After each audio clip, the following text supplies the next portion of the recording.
Oh, let us say good day to you this day of your time. How are you all?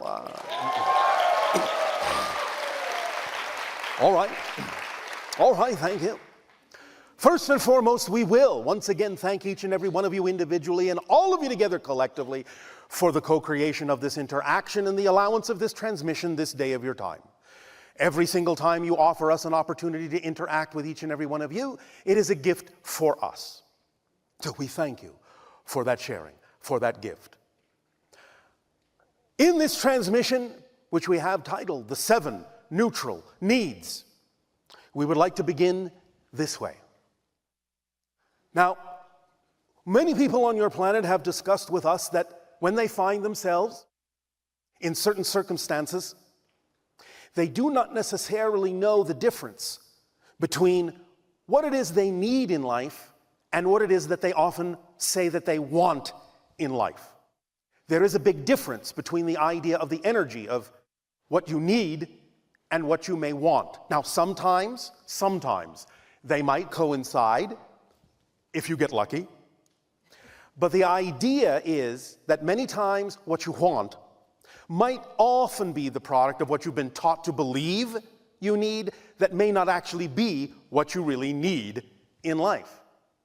And what you want can sometimes, because of those belief systems that might be either fear-based or negative, be something that the negative ego thinks it needs to be in control of, it needs to attract into your life in order for your life to be fulfilled. But the thing to understand is that life works automatically when you allow it to. And everything you truly need will come to you in perfect timing. It's an automatic mechanism. The idea of wanting something, we understand that the way you mean it, we understand that the way you often use it, but when you put too much emphasis behind it as being something that must happen in the way you have envisioned it happening, very often you're actually limiting yourself and limiting the way it could happen much greater than you imagine. Because the physical mind, as we have said, is limited in its way of imagining things. The higher mind, in a sense, can imagine more. So when the physical mind seeks to control and says, well, I want this, and if this doesn't happen, then something must be wrong, then you are actually closing the doors through which the higher mind could give you something better than the physical mind was capable of imagining, and thus you are actually shortchanging yourselves. But the idea also to remember is that every single thing is its own state of being. And the idea of wanting something is exactly that. It is a state of wanting. It is not a state of having. So if you insist on wanting, you're going to remain in a state of wanting, and you're not actually going to be able to have, to really manifest, to experience the focus of your wanting, because all you're doing is saying you want it, and therefore you will continue to do nothing but stay in a state of wanting it, and it will never arrive. That's another reason to understand that wanting is not necessarily in your best interest, but needing is. Now, the idea is that when you again find yourself in circumstances and you might find yourself being confused about what's going on and what do I really need here to really allow myself to move forward in life, to really act on my passion to the best of my ability, with no insistence on an outcome. What do I really need in life to be who I really am, to allow my life to grow, to expand in the most joyful possible way? What do I really need? So in this transmission, we have broken it down for you to the 7 basic needs. Now, we call them the neutral needs because these are the basic things you need to survive in your life. The idea is not so much that you have to assign a meaning to them, which is again why we call them neutral. They function automatically in a certain way by themselves, although you can certainly color them with your belief system and imbue them with different meanings and different emotions and different definitions and so forth. But by themselves, they are just the basic fundamental needs that are required for you to exist in your physical reality experience. And anytime you find yourself caught up in any kind of circumstance where you find yourself wondering, what kind of state of being is really most beneficial for you to be in, you can always use these 7 neutral needs to go back to a ground state, back to a fundamental state, and start again from zero, start again from scratch, and recognize that in many circumstances, you really are getting what you need. And by focusing on the 7 neutral needs, it can also aid and assist you in understanding the difference between what you may really need in that moment as opposed to what you are saying you want in that moment. And it can act as a clarifying system for you. Now, the 7 neutral needs, shall we say, have different time frames associated to them because they are things you really do need to experience your physical reality. You will find that some of them you need all the time.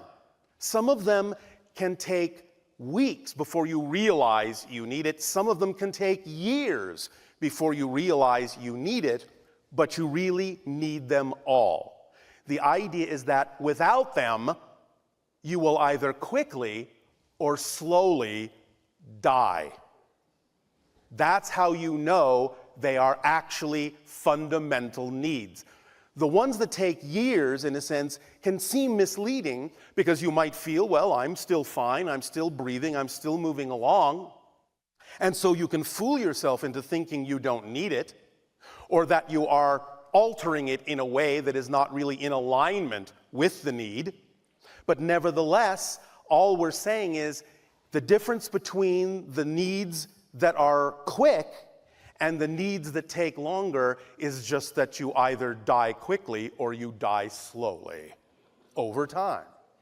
And when we say die, we are also talking about the idea of your energy, your spirit, your willingness to live, your feeling that you belong, your feeling that you fit, your feeling that you are empowered. These things, with negative beliefs, can over time wither, in a sense, and appear to die, causing you to slowly die over time, when you could be living a more vibrant life, a more energetic life. So, what are the 7 neutral needs? Thank you, we're glad you asked. In order of how long they take to kill you, if you don't do them, we start with, you need air. If you don't have air, you will be dead pretty soon. Within a matter of minutes. So that's the quickest one. You need air to live in your physical reality.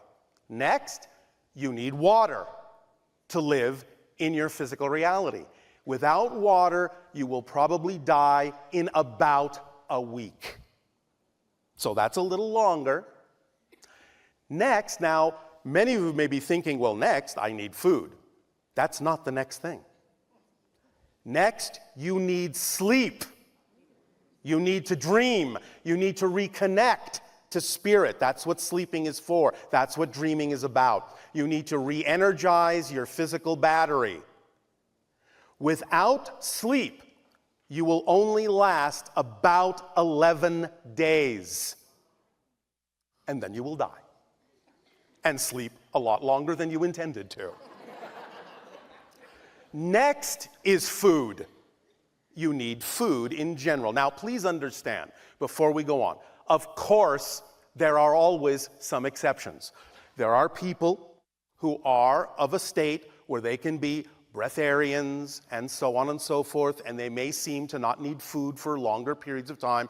I'm not talking about the exceptions. I'm talking about the general populace on your planet. So, in general, you need sustenance of some form, or you will find in about 2 to 3 weeks you will start to die. Now, what's next? Those are the 4 main ones that happen pretty rapidly. Now we enter a new phase where things can take months or years.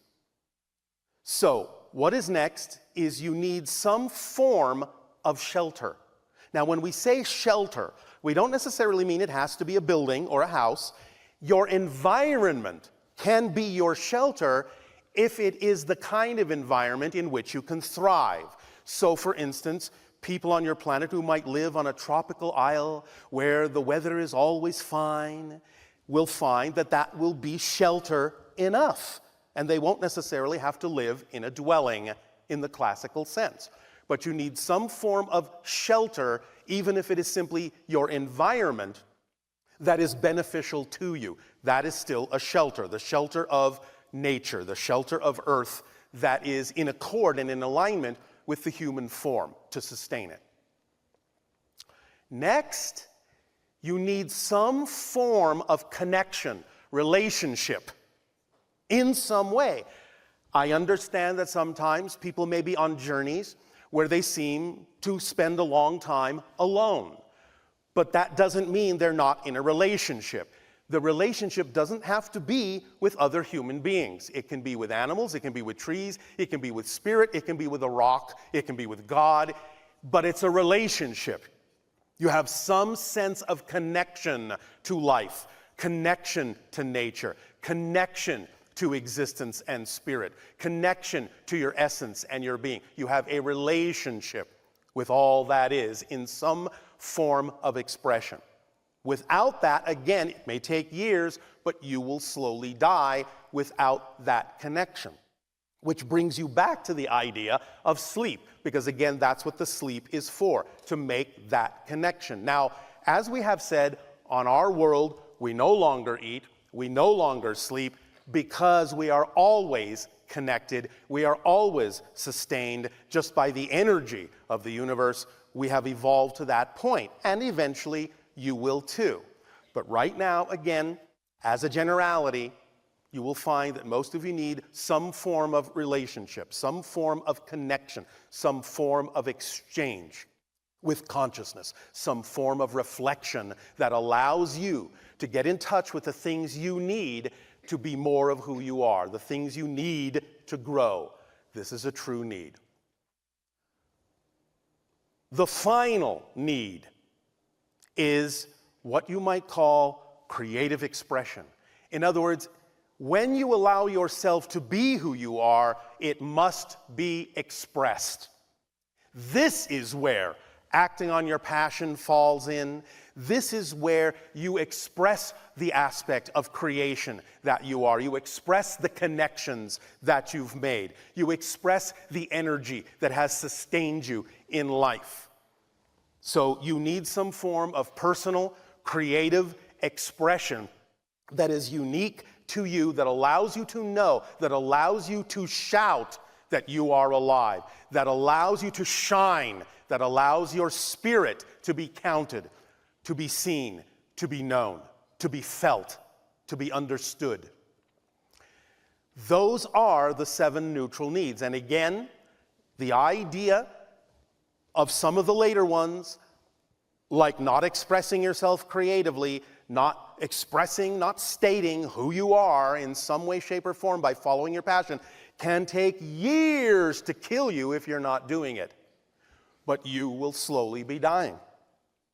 Now, again, there may be moments when you go through phases where you're not doing it. That's fine, because, again, those phases may be there to teach you something. As long as you understand that one of the tools in the kit of following your passion is the reflective mirror that reveals to you anything you might be holding on to in your unconscious mind that is out of alignment with your truth, that is out of alignment with what you need, and you allow yourself to address it, then that's the point. That's the purpose of having that moment of discovering something that is not your excitement in that moment, so that you can let it go and add its energy to your overall excitement and express yourself in grander ways.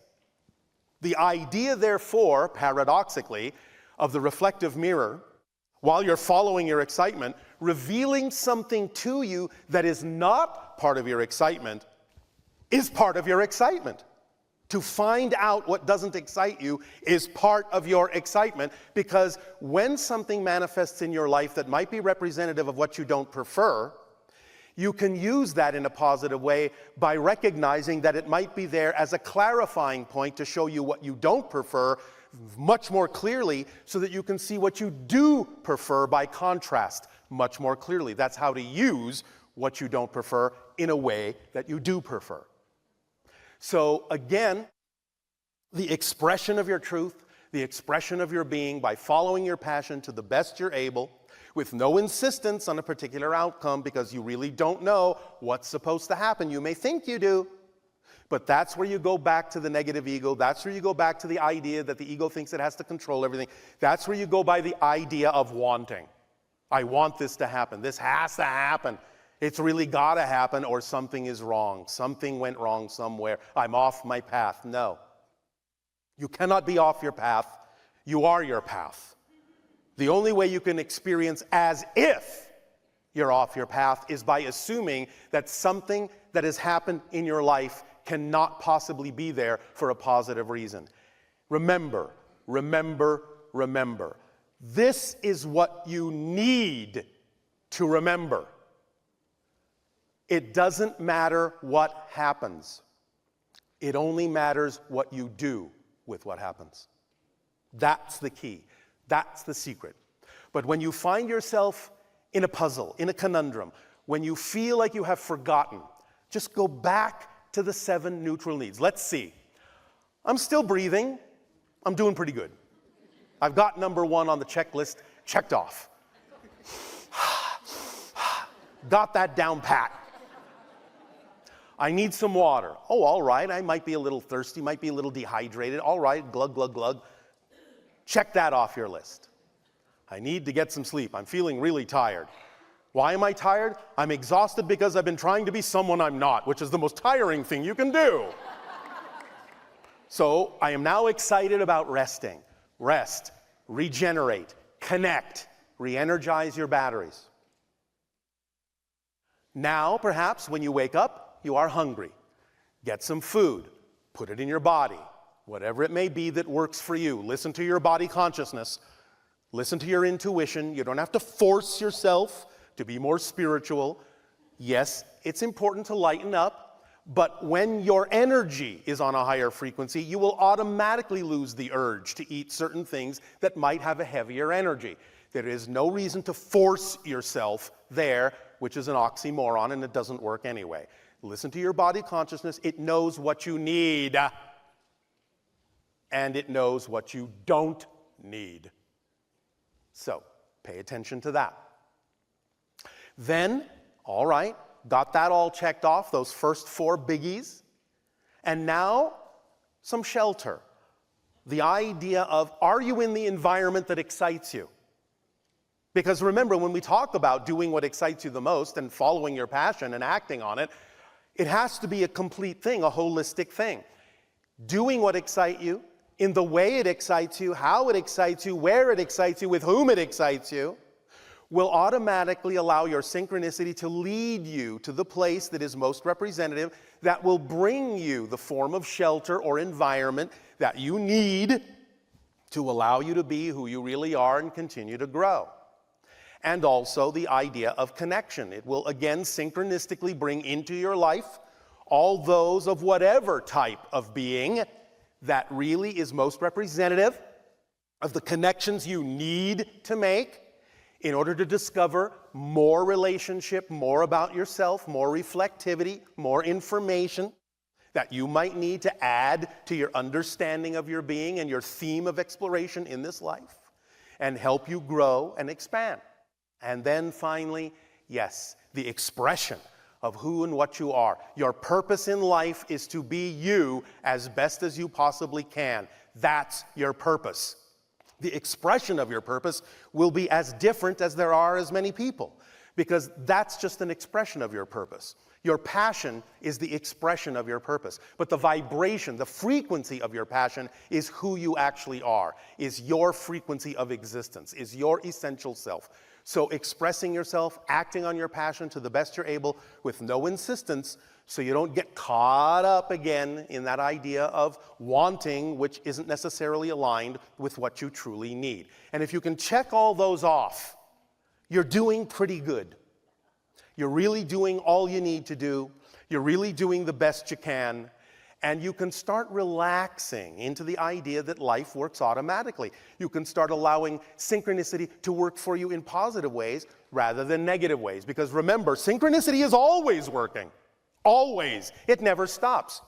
But there is negative synchronicity. And when you buy into negative beliefs, fear-based beliefs, then you are feeding the machine with negative energy, and it can only produce negative synchronicity and allow the things to happen or not happen that will continue to perpetuate the idea of the downward spiral of negative synchronicity. But when you feed it the positive energy and stay in the positive vibratory state, no matter what's going on, no matter how it looks, you are feeding the machine with the positive energy that will allow you to experience synchronicity in the positive way. This is just physics. What you put out is what you get back. Because physical reality isn't real. It's just a mirror. It's just a projection of your consciousness. So, allow yourselves to always go back to those neutral places. Allow yourself to recognize that you have what you need. And if you're going to find yourself wanting, then at least want what you need. And nothing else. Because what else do you need but what you truly need? You already come in with everything you need. It's not always manifest. You don't always see it right away because there is a timing to the unfolding and the appearance of these things. But all that timing is baked in. It's there, right here with you. You don't have to force it. It will happen in perfect timing. That's the way it's designed. That's the way it's structured. So remember, many people on your planet talk about the idea of, well, surrender to it. Surrender to the flow. And many people, because of the way you've been taught to believe things, think, oh, surrender. Well, that means I'm giving up control. No. Surrender is simply giving over to the control you already have built in. Surrender is giving up on thinking that the ego has to control everything. All the ego has to do is keep you focused in your physical experience and go along for the ride. That's all it's designed to do. That's all it needs to do. Don't burden the ego with more than it was designed to handle. Otherwise, it starts getting a little bit crotchety. And it turns into the negative ego. Oh, you want me to handle that? Oh, okay. Oh, wait, I have to have this too? Oh, all right, now I have to make that happen? Oh, I'm beginning not to like you very much. So I'm going to start playing some dirty tricks on you, and I'm going to make you think that you need to have this when it's just a want. See if you like it when I overburden you with the things you've overburdened me with. Yes, the ego knows how to play that game. So let the ego do its job of simply experiencing your life, allowing you to have the focus to experience a physical reality. Because remember, that focus is all it is. It's just an imposition on yourself of a particular point of view that allows you to experience something called physical reality as if it was real. It's not. Your natural state is non-physical, so to speak. Your natural state is spirit. You never leave spirit, ever. You're just dreaming that you have left spirit. You are having a dream in spirit that you're not in spirit. That's what physical reality is. It's just a focus. In the same way that when you go to sleep and you have a dream, and it seems very real, and then you wake up and you go, oh, well, no matter how real that felt, this is who I really am. Well, no, not really. This is actually the dream. You've just gone to sleep. And when you go to sleep at night and you dream, that's when you actually have woken up. Because you are more of yourself in that state, more connected, more aware to your spiritual essence. That's why time doesn't make sense in dreams, because in the spirit realm, time is that malleable, that flexible. It doesn't really exist in the same way, because it's just part of your dream that it exists. Time is just a side effect of your consciousness, experiencing things in a certain way so you can have the experience you call physical reality, which is just a dream within your consciousness. Is this making some sense? All right. Then, at this time, we will thank you for allowing us to share these ideas with you. And I would like to then return the gift you have given us by asking, in what way now may we be of service to you? If you wish to begin with your comments and questions, you may do so